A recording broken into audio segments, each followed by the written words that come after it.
Dave McLaughlin today, the CEO and founder of Buddy Platform. And today we're going to talk about what it takes to leave a big company and start something on your own. So first, Dave, thanks for joining us. Hey, thank you very much. Yeah, Good appreciate to it. Yeah, you too. So tell us first a little about what does Buddy Platform do? Why do you guys exist?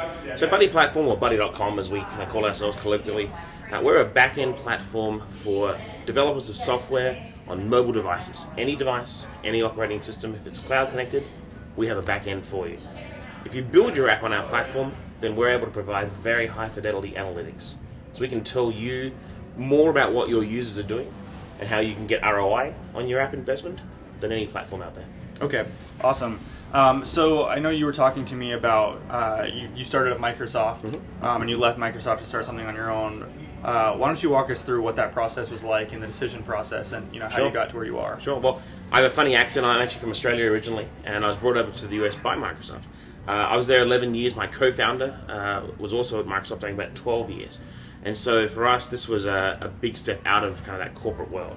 But at the same time, I'd spent so much of my time there, networking, building contacts, building up an expertise in a number of industries, and particular contacts in particular industries.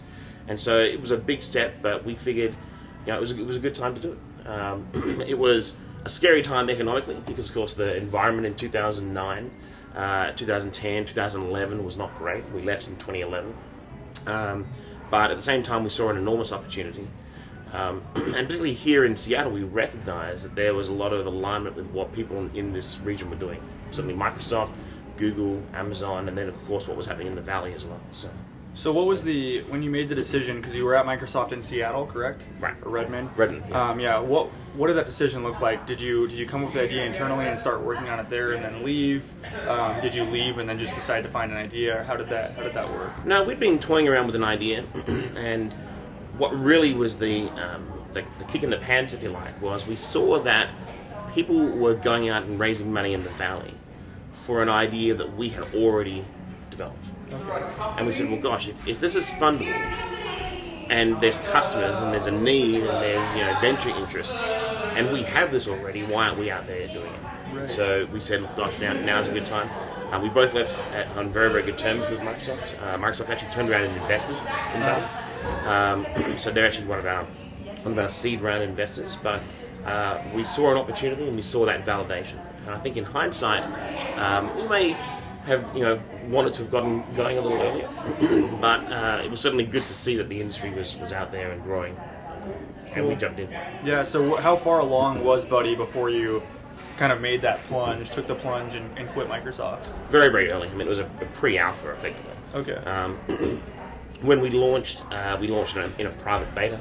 We did that for roughly 6 months or so, seven or 8 months maybe.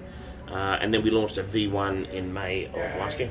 So we had a very, very basic product, a pre-MVP almost. We then took that to market and said, hey, is this useful? We signed up customers. We found that people were actually able to build their apps cheaper, faster, more easily. We launched it publicly in May of last year. And on launch day, we got phone calls from customers, bigger kind of corporate customers saying, yeah, this is great, you can make it easier and cheaper and faster to build my app. But what can you tell me about the users? What can you tell me about the demographics and who's using my app and how are they using it? Gotcha. How can I make it better? Okay. And we realized that was the opportunity. Yeah. So would you recommend to entrepreneurs out there to start a company like Microsoft or like Google? Like, did you find a lot of value and you think that you as an entrepreneur are now more prepared to handle the things that come? Yeah, or I think there's... it's kind of cool to rag on Microsoft, right? And nowhere more so is that the case than down in the Bay Area. But the experience that we got really was phenomenal. And I know a lot of entrepreneurs that have come out of the school of Microsoft, if you will. We continue to have a very solid relationship with them. I mean, we have a lot of Windows developers, Windows Phone developers. Of course, vastly more today, at least, iPhone and Android. But they're going to be a threat in that space, and I'd much rather have them on side than against. And certainly the education we picked up there, and then the support that we're getting from Microsoft Ventures is phenomenal. And so, as uncool as it is, I really love to tell people that no, they're doing some amazing things in the startup space, and their support of us has been phenomenal. Awesome. So as a as an entrepreneur, you're kind of there now. You've raised money. You guys are profitable. Do you, Not quite profitable yet, but we're getting there. Okay, you're getting there. Okay, well that's more than a lot of people can say. Right. Do you have any advice for people out there that are either at Microsoft or at their job and they're kind of thinking about an idea? So I think definitely go with your strengths. Right? One of the strengths we had was enterprises and corporates. We built a product with Buddy that appeals suddenly on the analytics side to large companies, to agencies, to brands, to marketers. And these were the types of people that we built software for when we were at Microsoft. And so when you see a lot of startups that are out there today that are very consumer focused, which is great, but the B2B space is an important space. And it's a tough space to get your head around if that's not the world you're from. Long sales cycles and challenging customers to get into and high demand customers, and they're not putting their credit card down for a $20 a month sale. Right. Yeah. So there's a lot of overhead that goes with that, but you also have a lot of upside. And so for us, that was part of our DNA. We were able to look at that space and go, yeah, we know how to play in that space. And so we recognized that was a skill set we had, and we built a product for that market. Awesome. Well, this is Dave McLaughlin from Buddy Platform. Thanks for coming out today, Dave. Hey, you bet. Thanks for having me. Appreciate it. Cheers.